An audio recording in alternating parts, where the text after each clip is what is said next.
ఓనమాలు నేర్పాలని అనుకున్నా కన్నా అందరంత ఎదిగిన నిన్ను చూస్తున్నా నాన్న.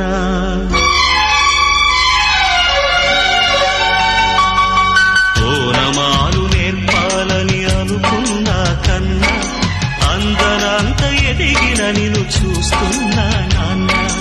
కలిసొచ్చిన కాలానికి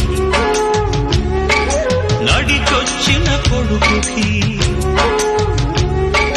కలిసొచ్చిన కాలానికి నడిచొచ్చిన కొడుకుకి స్వాగతం చెబుతున్నా. నేనే పసివాణ్ణై నీ నీడ చేరుకున్నా. జీవితాన ప్రతి పాఠం చేరే అనుకున్నా. తీయనైన మమతల రుచి నేడే చూస్తున్నా. అనుబంధపు తీరానికి